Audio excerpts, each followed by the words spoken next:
Vamos abrir o texto sagrado no livro dos Começos.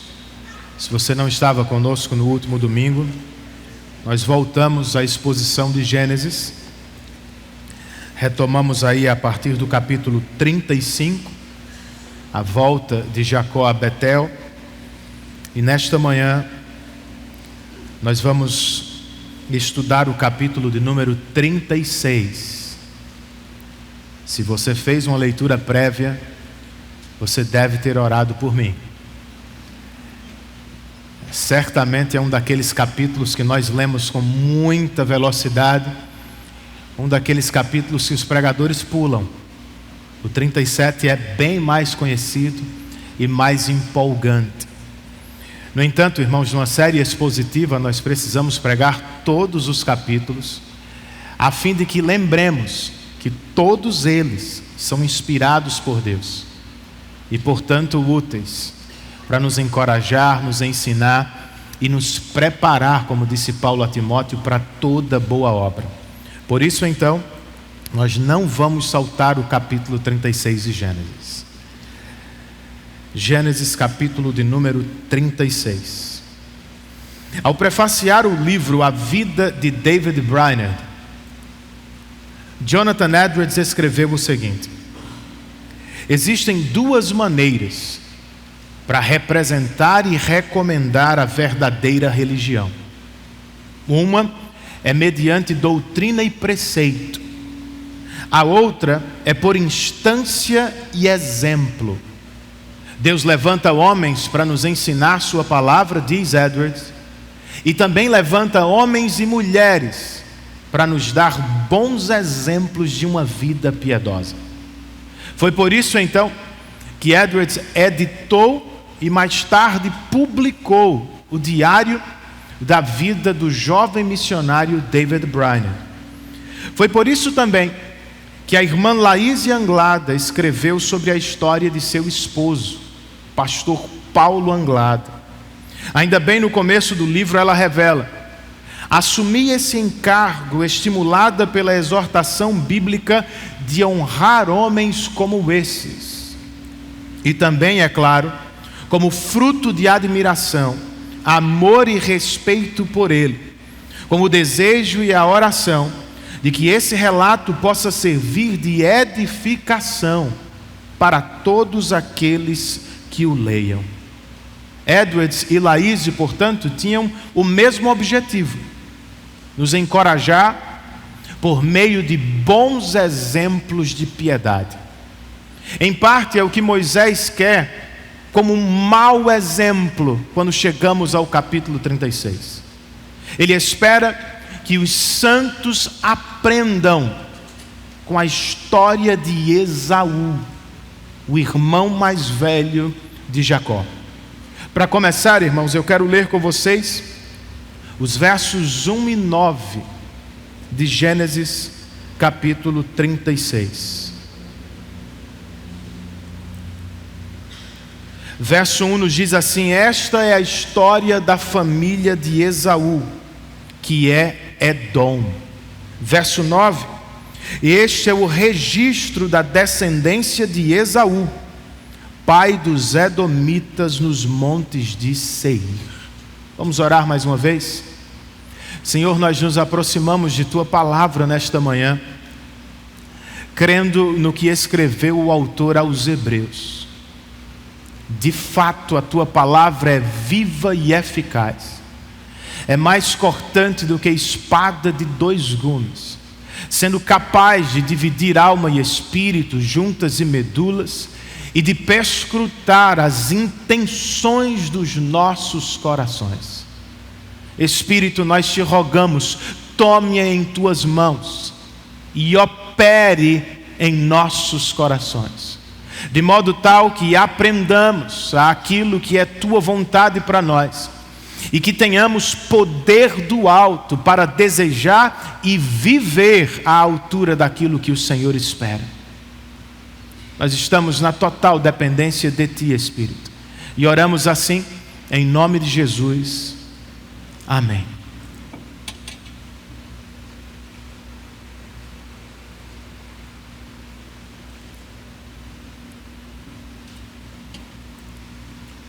Os versos que lemos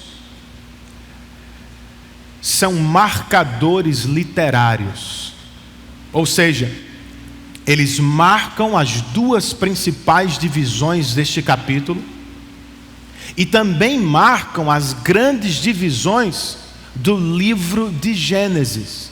Se não se lembra, a expressão "esta é a história de" já apareceu muitas vezes antes, dividindo as principais seções do livro. E depois do que acabamos de ler, só vai aparecer uma última vez no capítulo 37, quando Moisés vai nos falar da história de Jacó, ou de seus filhos. Por agora, o foco de Moisés é a história de Esaú. Em um sentido, irmãos, como fez mais cedo com Ismael, o primeiro filho de Abraão, o autor sagrado está honrando o primogênito de Isaque, dando a ele algum registro, algum espaço na narrativa bíblica. Porém, em outro sentido, e este é o mais importante, Moisés está encorajando os primeiros leitores de Gênesis. Quem são eles? Vocês lembram? São os hebreus, que deixaram o Egito onde eram escravos e que agora peregrinam no deserto rumo à terra prometida, terra que ainda não conquistaram. No trajeto, eles pararam diante da terra e dos descendentes de Esaú. E provavelmente foram desanimados. Então, com este registro, ou com a história de Esaú, o que Moisés está pregando para eles e por tabela para todos os santos é: peregrinar com Deus, como fez Jacó, é melhor do que conquistar o mundo, como fez Esaú. Nós precisamos ouvir isso. E nós precisamos aprender com a história de Esaú. Mas aprender o que, pastor? Bem, em primeiro lugar, com a história de Esaú, nós precisamos aprender sobre as melhores escolhas. De novo, leiamos o verso 1. Que nos diz: esta é a história da família de Esaú, que é Edom. Você já sabe que a primeira parte é um marcador literário. Mas o que fazemos da segunda parte? O que significa Esaú, que é Edom? No capítulo anterior, o nome pessoal de Jacó foi mudado para o nome nacional de Israel. Lembra disso? É o que acontece aqui com Esaú. O nome pessoal dele dá lugar ao nome nacional de seus descendentes, Edom.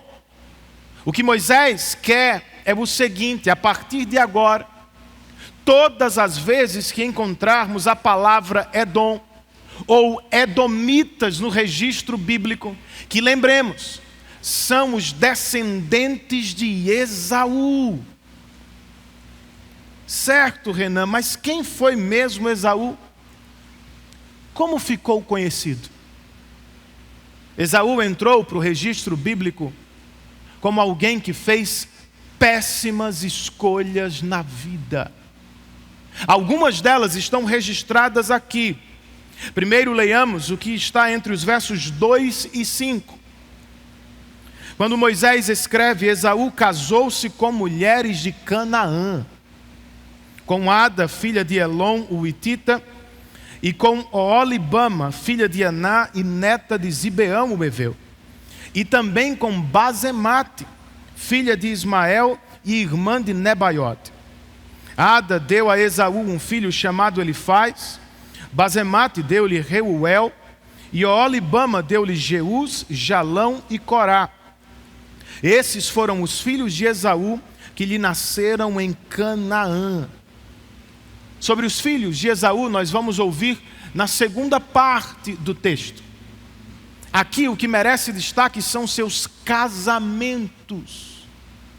Diferentemente do que fez seu avô Abraão e seu pai Isaque, que trabalharam duro para preservar a aliança com o Senhor, por meio de casamentos dentro da família. Esaú desprezou a aliança de Deus e casou-se com mulheres de Canaã. Você precisa lembrar disso. O problema não é casar com uma pessoa estrangeira. Mais à frente, no registro bíblico, por exemplo, Moisés o fará. O problema é casar com alguém que adora a um Deus estrangeiro. Ao menos uma das mulheres de Esaú, Oholibama, tem por significado de seu nome santuário de um lugar alto de culto. Então vejam o primeiro contraste aqui entre Esaú e Jacó. Enquanto Jacó viaja a Padã-Arã, longe de sua casa, e ali trabalha por longos e duros 14 anos para se casar com a filha de seu tio, em obediência a seus pais. Esaú casa-se sem muito trabalho e imediatamente com as mulheres de Canaã, as quais, segundo o capítulo de número 26, amarguraram profundamente a vida de seus pais.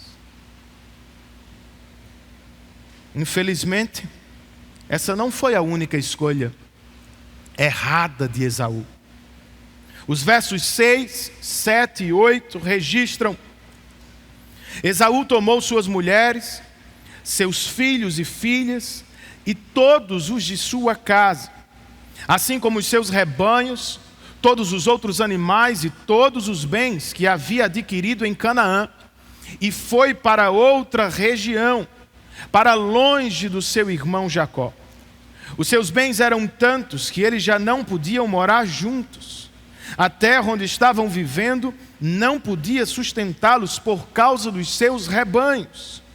Por isso Esaú, que é Edom, fixou-se nos montes de Seir. Você deve lembrar, mais cedo em Gênesis, Esaú escolheu trocar a bênção da primogenitura por um prato de comida.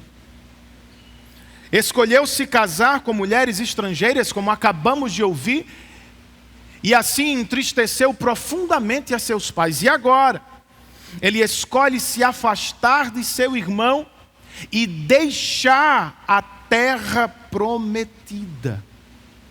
Aqui nós temos outro contraste entre Esaú e, na verdade, não só Jacó, mas todos os patriarcas. Estes estão o tempo todo caminhando na direção da terra prometida. Esaú escolhe sair dela. Por quê?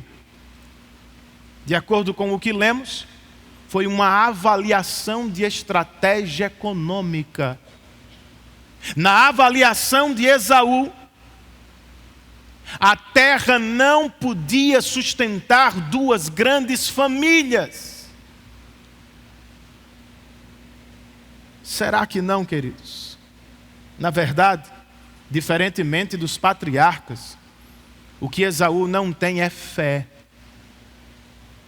Ele não crê. Ele não confia em Deus. Sendo assim, por conta e risco, ele escolhe se afastar do povo da aliança, Jacó, e da terra prometida, a terra da bênção de Deus. Que não sejamos como ele. Que ninguém entre nós faça escolhas como Esaú fez. Por causa de suas escolhas, ele perdeu bênçãos, entristeceu os pais e acabou, como veremos depois, afastando os filhos do verdadeiro Deus. Se não é o que queremos viver, queridos, vamos aprender a fazer escolhas levando Deus em consideração. Falando de modo geral, primeiro, nós precisamos nos submeter à vontade de Deus, como ela nos é revelada na Bíblia. Por vezes nós nos preocupamos muito com a vontade específica de Deus para pontos especiais da nossa vida, quando na verdade deveríamos nos dedicar a conhecer e nos submeter como consequência à verdade ou à vontade revelada por Deus em sua palavra, ou à vontade geral do Senhor. Foi exatamente o que Esaú não fez. Ele não tinha Bíblia, é verdade, mas ele já conhecia as promessas de Deus. Ele não tinha todos os livros que temos, mas ele sabia exatamente o que é que Deus esperava dele e de sua casa, o lugar em que deviam viver e a esperança que deviam nutrir no coração. Ainda assim, ele escolhe se casar com mulheres estrangeiras, ele escolhe se afastar da terra prometida. Por quê? De novo eu pergunto. O que guiava este homem era apetite terreno. Ele perdeu a bênção porque estava com fome. Ele casou-se com mulheres de Canaã porque não podia esperar. Ele se mudou da terra prometida simplesmente porque não podia crer no cuidado de Deus. Jacó, nós sabemos, não é perfeito, longe disso. Mas ele tem fé genuína. E a prova é, ele ouve a voz de Deus e se arrepende de seus pecados. Ele ouve a voz de Deus e se põe a obedecer. Ele ouve a voz de Deus e imediatamente toma o caminho de volta à terra prometida. Então vejam, são dois exemplos, dois caminhos, e nós precisamos escolher. Ou você vive pelo que vê, ou pelo que crê. Ou você se entrega aos apetites terrenos imediatamente, ou resolve esperar no Senhor. Ou você vai ouvir e atender aos conselhos do mundo, ou vai ouvir e atender aos conselhos da sabedoria de Deus. Só tem duas possibilidades. A qual delas você vai tomar para si? Se não queremos ser dominados por nossas paixões, se não queremos ser influenciados pelas muitas vozes deste mundo, se não queremos ser guiados apenas pelo que vemos ou sentimos, nós precisamos atender à recomendação do apóstolo Paulo, que aos Colossenses escreveu: portanto, já que vocês ressuscitaram com Cristo, procurem as coisas que são do alto, onde Cristo está assentado à direita de Deus. Mantenham o pensamento de vocês nas coisas do céu e não nas coisas terrenas. É como precisamos viver, gente. Precisamos ouvir, conhecer e nos submeter à vontade de Deus, como ela é revelada na Bíblia, sobre todos os assuntos da vida. Essa é a aplicação geral, mas fazendo agora alguma aplicação mais particular, pensemos nos dois assuntos que saltam aqui e que tocam todos nós: casamento e igreja. Outra vez, por que foi mesmo que Esaú se casou com as mulheres de Canaã? Há várias respostas, mas em última análise foi: ele não ouviu a sabedoria de Deus que lhe era ministrada por seus pais. Simples assim. Jovem, você vai ouvir. Mais cedo, neste mesmo livro, Quando Abraão estava procurando uma esposa para seu filho, ele disse a um de seus servos: jure pelo Senhor que não buscará mulher entre as filhas dos cananeus. Muitos anos depois, o apóstolo Paulo diria aos coríntios: não se ponham em julgo desigual com descrentes, pois o que tem em comum a justiça e a maldade? Ou que comunhão pode ter a luz com as trevas? Que harmonia entre Cristo e Belial? Que há de comum entre o crente e o descrente? Essa era a preocupação dos patriarcas, dos pais da fé. O que há de comum entre o crente e o descrente? Esse é o problema do casamento misto, jovens. Pense aí em algumas questões bem práticas que você vai viver inevitavelmente.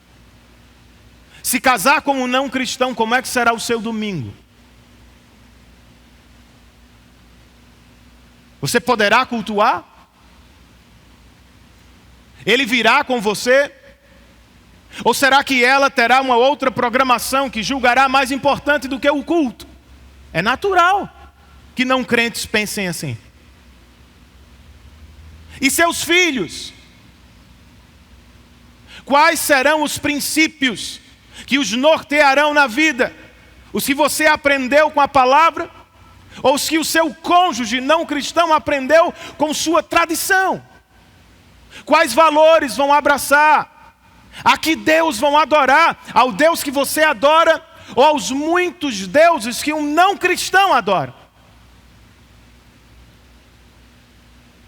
São algumas consequências que podem vir de um casamento misto. Por isso, se é jovem e solteiro, tome uma decisão nesta manhã. Resolva ouvir e atender à sabedoria da palavra de Deus. Resolva se submeter ao Senhor. E resolva ouvir os crentes mais experientes sobre esta matéria. Faça como Jacó fez. E não como Esaú fez. E entenda, casamento não é só mais uma decisão. É a decisão mais importante da vida. Mais do que a salvação, pastor, do ponto de vista do crente, sim, porque salvação é uma decisão de Deus. Ele a tomou. Quanto a nós, a decisão mais importante da vida é com quem eu vou me unir em matrimônio. Então não a tome sozinho. Não ache que você pode tomar uma decisão dessa sem o auxílio dos seus pais, sem o auxílio dos amigos, crentes e de sua igreja local. Façamos o mesmo quando o assunto for a igreja do Senhor, queridos. Voltando a Esaú, você ouviu, foi ele quem escolheu se afastar do povo da aliança. O Senhor não o empurrou para fora de Canaã. O Senhor não lhe disse: eu não o quero aqui com Jacó. Por uma questão totalmente material. Ele decidiu viver longe de Jacó. Quantas pessoas não fazem exatamente o mesmo nos nossos dias? Como Esaú, influenciados apenas pelo que veem ou sentem. Eles resolvem se afastar do povo da aliança, pensando, por exemplo, trabalhar no domingo. Trabalhar no domingo não é errado. É sábio, pois eu vou adquirir mais bens. Investir no lazer da minha casa não pode ser pecado no domingo. Eu estou falando dos meus filhos e esposa. Ah, pastor, eu dou conta muito bem de viver minha vida com Deus sozinho ou na minha casa, longe do culto, longe da congregação, longe dos santos. Será que você dá mesmo?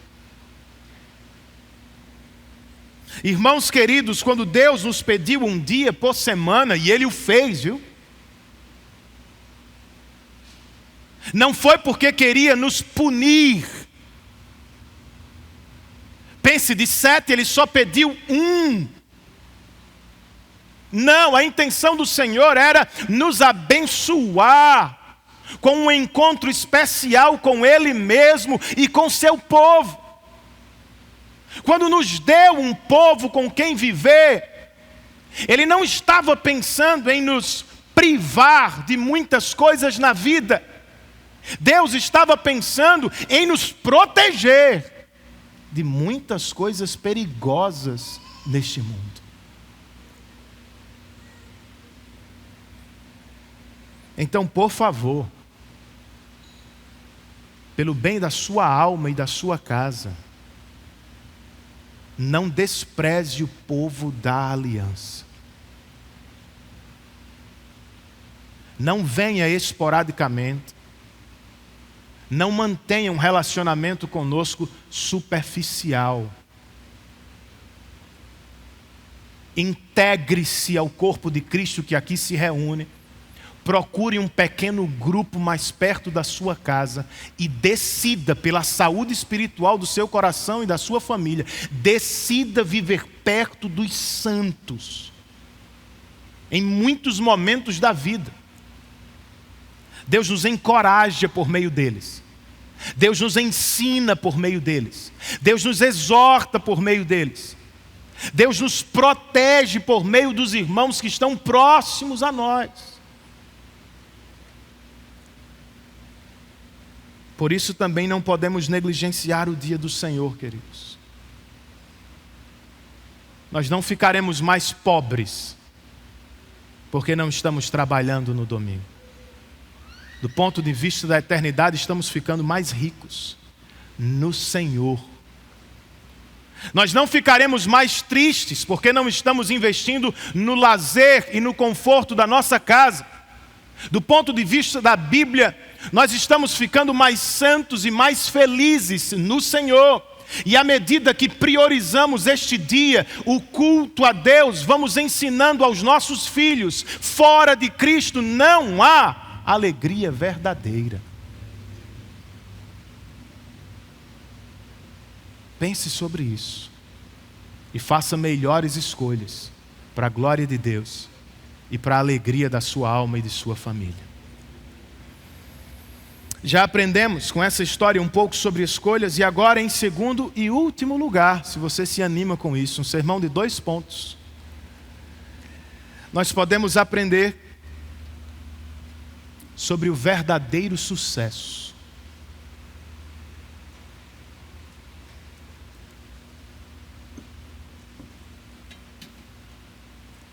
Esta é a divisão mais longa do capítulo, vai do verso 9 ao 43. E ela pode ser quebrada em 3 subdivisões menores: 9 ao 19, 20 a 30 e 31 a 43. Então nós vamos ler e fazer breves comentários, subdivisão a subdivisão, certo? Então, verso 9 ao verso 19. Este é o registro da descendência de Esaú, pai dos edomitas nos montes de Seir. Estes são os nomes dos filhos de Esaú: Elifaz, filho de Ada, mulher de Esaú, e Reuel, filho de Basemate, mulher de Esaú. Estes foram os filhos de Elifaz: Temã, Omar, Zefô, Gaetã e Kenaz. Elifaz, filho de Esaú, tinha uma concubina chamada Tímina, que lhe deu um filho chamado Amaleque. Foram esses os netos de Ada, mulher de Esaú. Estes foram os filhos de Reuel: Naate, Zerá, Samá e Mizá. Foram esses os netos de Basemate, mulher de Esaú. Estes foram os filhos de Olibama, mulher de Esaú, filha de Aná e neta de Zibeão, os quais ela deu a Esaú: Jeús, Jalão e Corá. Foram estes os chefes dentre os descendentes de Esaú. Os filhos de Elifaz, filho mais velho de Esaú, Temã, Omar, Zefô, Kenaz, Corá, Gaetam e Amaleque. Foram esses os chefes descendentes de Elifaz em Edom, eram netos de Ada. Foram estes os filhos de Reuel, filho de Esaú, os chefes Naate, Zerá, Samá e Mizá. Foram esses os chefes descendentes de Reuel em Edom, netos de Basemate, mulher de Esaú. Foram estes os filhos de Olibama, mulher de Esaú, os chefes Jeús, Jalão e Corá. Foram esses os chefes descendentes de Olibama, mulher de Esaú, filha de Aná. Foram esses os filhos de Esaú, que é Edom, e esses foram os seus chefes. Primeiro, lembrem-se que o verso 9 é um marcador literário. Além de nos informar que estamos adentrando uma nova divisão no texto, juntamente com o verso 19, ele reforça a ideia da transição entre Esaú e Edom, a pessoa ou o indivíduo Esaú e a nação que veio dele. Segundo, como foi então que Edom começou, a nação de Edom? Com os filhos de Esaú. E se você percebeu na leitura, também há uma transição no modo que Moisés os apresenta. Ao início do que lemos, eles são apenas os filhos de Esaú que nasceram em Canaã. Ao fim da mesma sessão, eles são os chefes das tribos de Edom. Com a informação, irmãos, Moisés está nos dizendo o seguinte: Esaú cresceu, se tornou Edom, e este povo foi muito bem organizado em 14 tribos, e não 12, como foi o caso de Israel. Certo, pastor, mas como foi mesmo que Esaú, ou Edom, se estabeleceu em Seir? Como aconteceu? Verso 20 ao 30 nos narram isso. Estes foram os filhos de Seir, o Oreu, que estavam habitando aquela região: Lotã, Sobal, Zibeão e Aná, Dizom, Ézer e Dizã. Esses filhos de Seir foram chefes dos Oreus no território de Edom. Estes foram os filhos de Lotã: Ori e Emã. Tímina era irmã de Lotã. Estes foram os filhos de Sobal: Alvã, Manaate, Ebal, Sefor e Onã. Estes foram os filhos de Zibeão: Aiá e Aná. Foi esse Aná que descobriu as fontes de águas quentes no deserto, quando levava para pastar os jumentos de Zibeão, seu pai. Estes foram os filhos de Aná, Dizom e Oolibama, a filha de Aná. Estes foram os filhos de Dizom: Endam, Esbam, Itram e Querã. Estes foram os filhos de Ézer: Bilã, Zaavã e Acã. Estes foram os filhos de Dizã: Uz e Arã. Estes foram os chefes dos Oreus: Lotã, Sobal, Zibeã, Aná, Dizom, Ézer e Dizã. Esses foram os chefes dos Oreus, de acordo com as suas divisões tribais, na região de Seir. Com esta seção intermediária, Moisés não está falando apenas sobre a região em que Edom se estabeleceu. Mais importante do que isso, o autor sagrado está nos falando sobre como Esaú e seus filhos a tomaram dos Oreus. Pelo que lemos, duas estratégias saltam aos nossos ouvidos. Bem, associação e dominação. Se você prestou atenção, só dois nomes aqui ganharam comentários adicionais. Primeiro, Moisés conta que Tímina é irmã de Lotã, um dos líderes dos Oreus. Qual a razão deste comentário? Mais cedo, ele já nos contou o que ele faz. um dos filhos de Esaú se casou com esta mulher, que vem de uma família importante deste povo. Segundo, Moisés nos fala sobre Aná, filho de Zibeão, outro líder dos Horeus. Sobre Aná, ficamos sabendo que ele descobriu fontes de águas quentes no deserto. Sabe o que significa? Que ele ficou rico. E sabe quem é Aná? É o pai de Oholibama, a mulher com quem Esaú se casou mais cedo. Então, com esses dois comentários, Moisés está nos dizendo que Esaú e seus filhos se apossaram desta terra, inicialmente por meio de associação, ou em outras palavras, por meio de casamentos arranjados e bem planejados. A segunda estratégia pode ser vista implicitamente no número de líderes dos Horeus. Depois você conta. Mas eu posso lhe adiantar, são 7. É um bom número, mas não é suficiente diante dos 14 chefes de Esaú. Então, primeiro, Esaú e seus filhos se misturaram com os Horeus e pouco a pouco subiram ao topo deste povo. Dominá-los mais tarde foi apenas uma questão de tempo. Os Horeus vão praticamente desaparecer da história e em Seir, seu lugar de habitação, quem vai florescer são os Edomitas, os descendentes de Esaú. E é sobre este florescimento que lemos na última sessão do capítulo, verso 31 ao 43.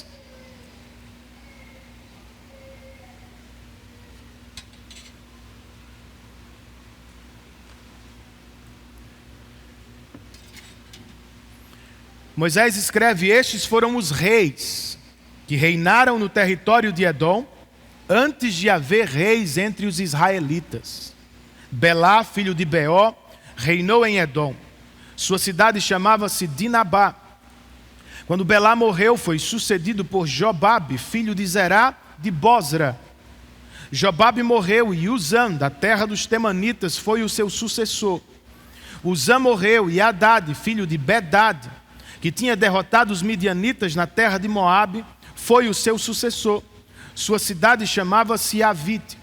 Hadade morreu e Samlá de Masreca foi o seu sucessor.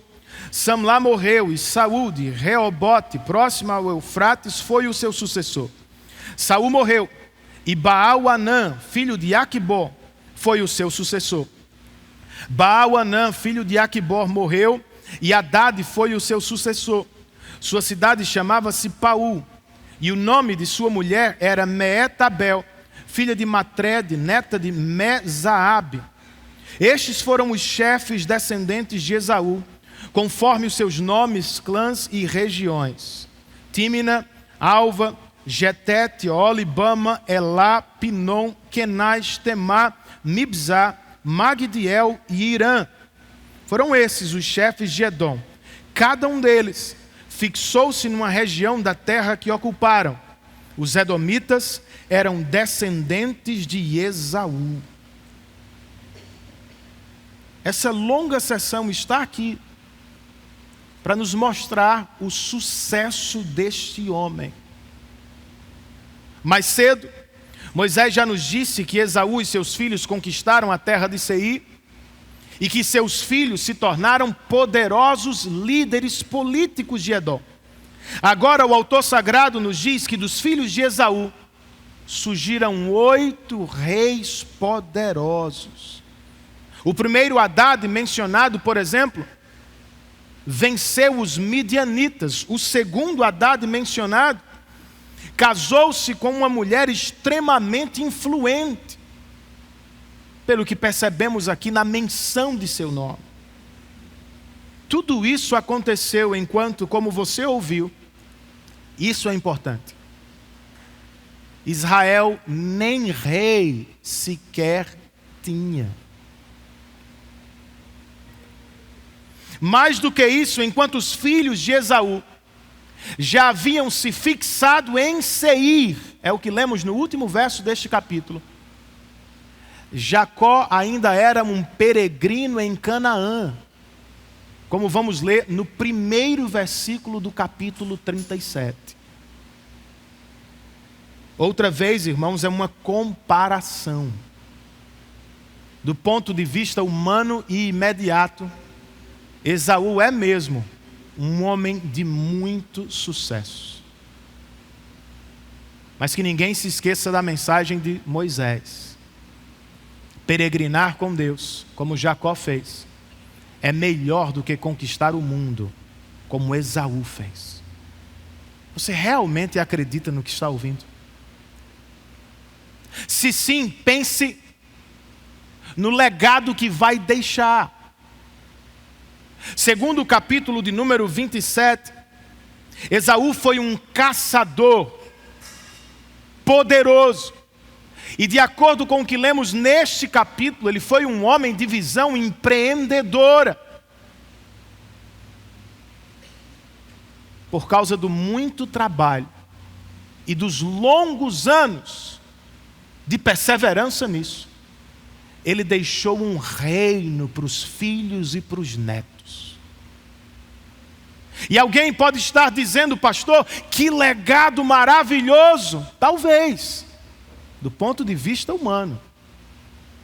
Mas eu lhe pergunto, foi só isso que ele deixou para os filhos, irmãos? Em uma leitura superficial não dá para perceber. Mas há algo de muito revelador e perigoso que surge no desenvolvimento dos nomes dos descendentes de Esaú. Um de seus filhos foi chamado por ele de Reuel, que significa amigo de Deus. E o que indica que, ao menos ao início de sua família, ele ainda vivia sob a influência da fé de seu pai. Com o passar dos anos e com a associação com os povos à sua volta, os nomes de seus filhos e descendentes foram rumando em outra direção. Homenagens a deuses pagãos. Hadad e Baal-Anã são dois exemplos. O primeiro significa Deus da tempestade. E o segundo é uma homenagem a um dos deuses pagãos mais famosos da Bíblia.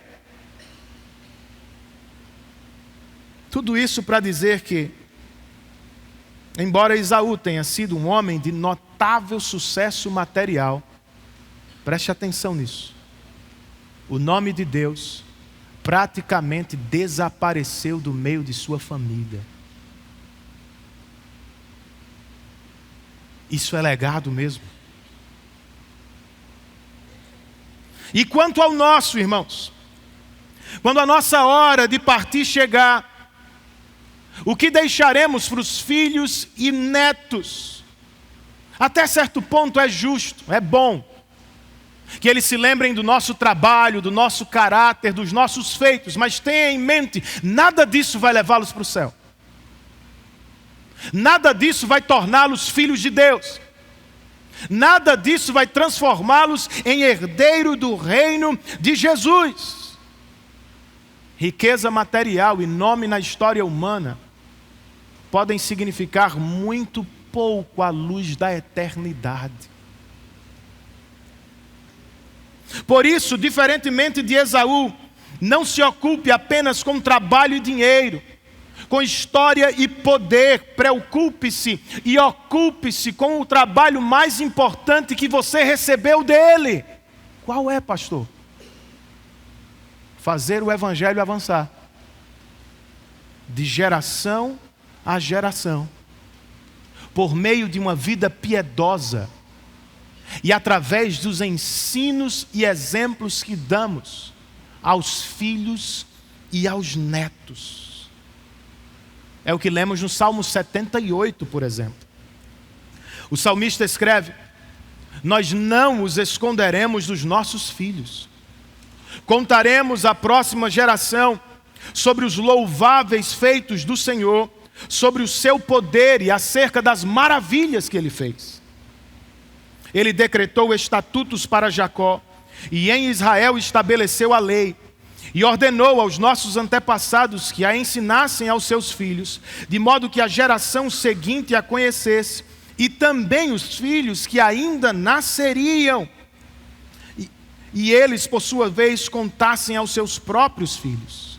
Então, eles porão a confiança em Deus, não esquecerão os seus feitos, e vão obedecer aos seus mandamentos. Percebeu o movimento geracional aqui? Uma geração entrega a outra a palavra de Deus e a história da redenção. Então, qual é o nosso mais importante trabalho, irmãos? Qual é o nosso mais importante legado? O que de herança nós mais precisamos deixar para os filhos? É o Evangelho do Senhor Jesus Cristo. Seu trabalho vem em segundo lugar, meu amigo. Seu lazer vem em 10º lugar. Nossa primeira e grande responsabilidade na vida não é promover conforto, dinheiro ou lazer, é promover a fé verdadeira que salva, transforma e leva para o céu, de geração em geração. Que assim seja, e que por graça tenhamos uma descendência perto de Deus, e não longe dele, como foi o caso de Esaú.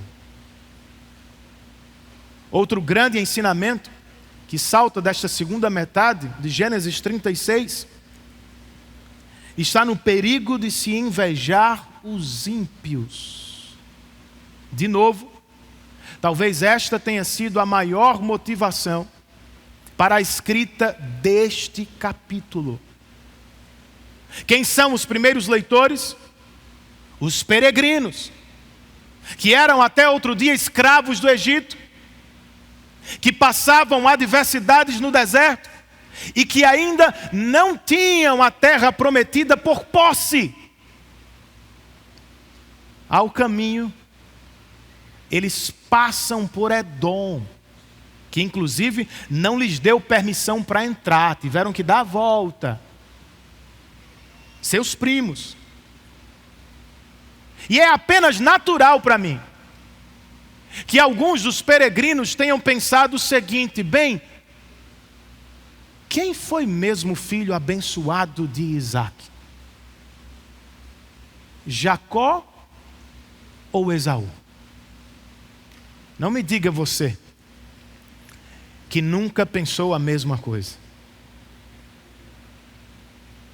que nunca se viu triste por estar atrás de colegas e familiares não cristãos, que nunca se fez estas mesmas perguntas: Senhor, eu sou mesmo abençoado, Tu me amas mesmo de modo particular e especial? Irmãos, o salmista Asaf pensou isso e não teve vergonha de confessar. Ele escreve no Salmo 73: quanto a mim, os meus pés quase tropeçaram, por pouco não escorreguei. Por quê? Porque tive inveja dos arrogantes quando vi a prosperidade dos ímpios. Você já fez isso também. Eu já fiz isso.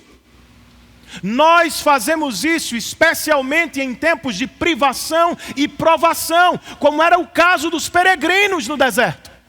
Eles têm tudo, nós não temos nada. Como é que guardamos o coração, irmãos, diante desta tentação de invejar os santos? Lembre-se da mensagem de Moisés. Peregrinar com Deus é melhor do que conquistar o mundo. E lembre-se do que disse Asaf ao fim deste mesmo salmo, quando recobrou a sanidade espiritual. A quem tenho eu nos céus, senão a ti, Senhor? E na terra nada mais desejo além de estar junto a ti. O meu corpo e o meu coração podem fraquejar, mas Deus é a minha força e a minha herança para sempre. Lembremos, queridos, o reino dos homens é passageiro. Edom não existe mais. Nenhum deles pode se comparar com o reino eterno que Deus tem preparado para os seus filhos. Lembremos, o reino dos homens é incapaz de nos realizar de modo duradouro, de modo perene.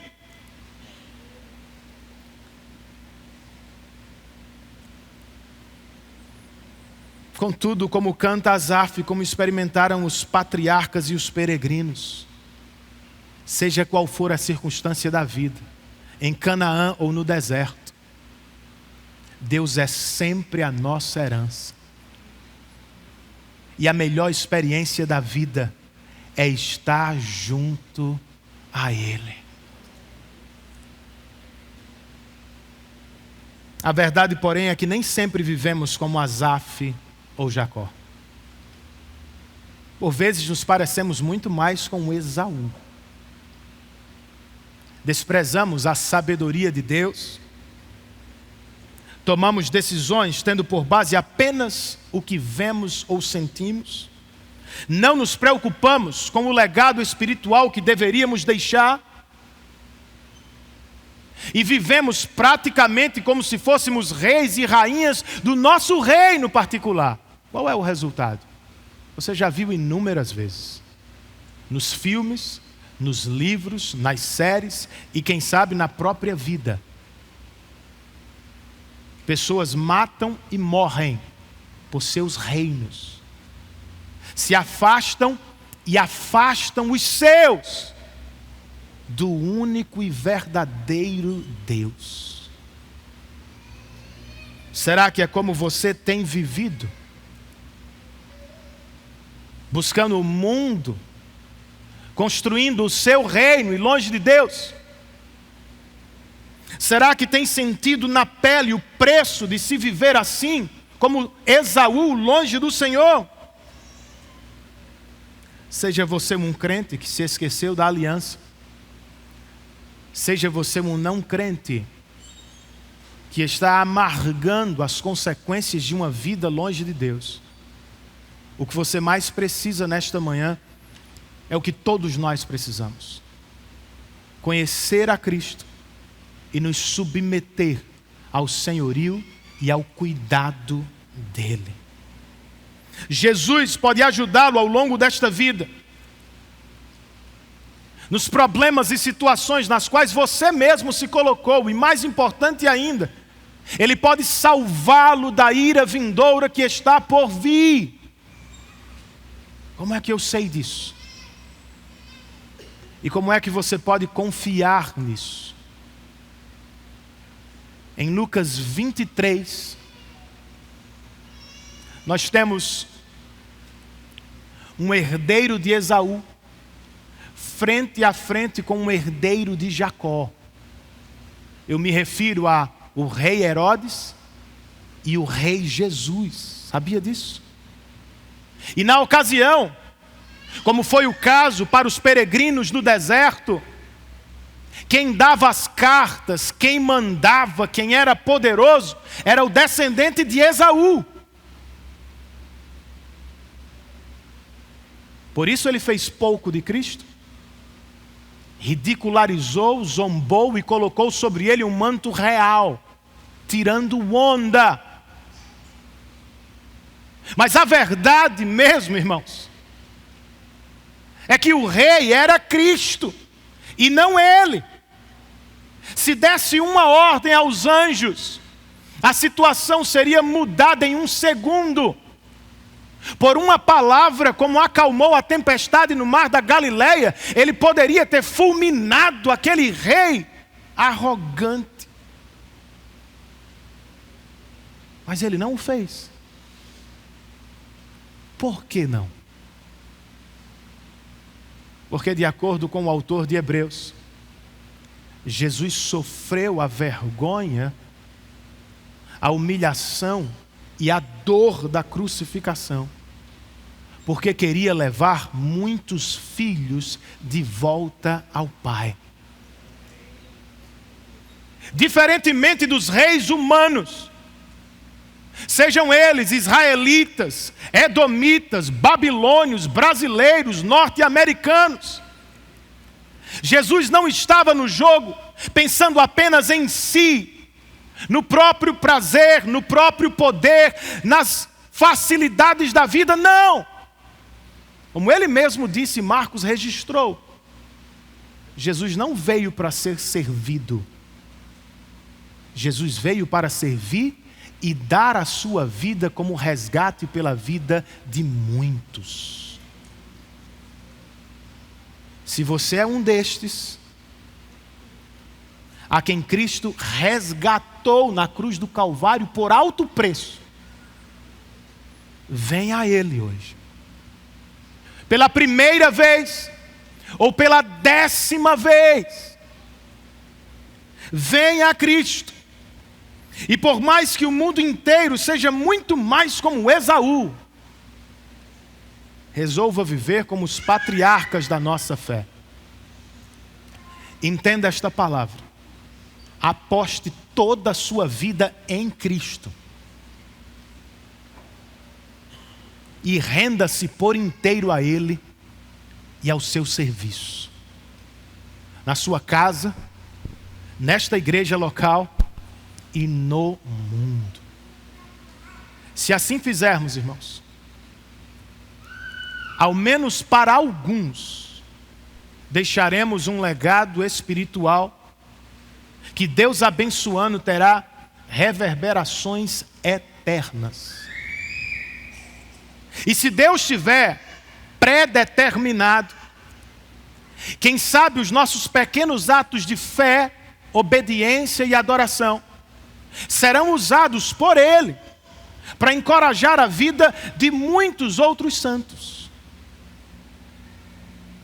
Refletindo sobre o impacto da vida de David Brainerd, John Piper escreve: uma pedrinha jogada no mar da história pode produzir ondas da graça que quebram em praias distantes, centenas de anos depois, a milhares de quilômetros de distância.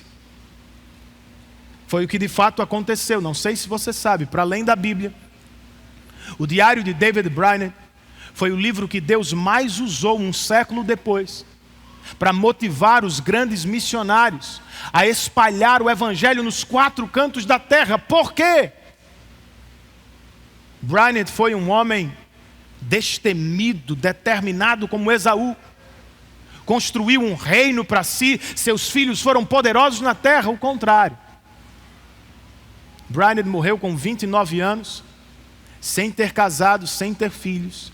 E o máximo que viu foi a conversão de alguns poucos índios nos Estados Unidos. Então, como é que acontece isso? Por que sua história, ou melhor, seu diário, tem sido tão importante para a vida de tantos crentes? Piper responde com as seguintes palavras e com elas eu termino. A vida de Brainerd é um testemunho vívido e poderoso de que Deus pode e usa os santos, fracos, doentes, desanimados, surrados, solitários e lutadores, que clamam a Ele dia e noite, pedindo para realizar coisas surpreendentes para a sua glória. Curve a sua cabeça e por alguns instantes ore por isso. Deseje isso. Arrependa-se de não estar vivendo isso.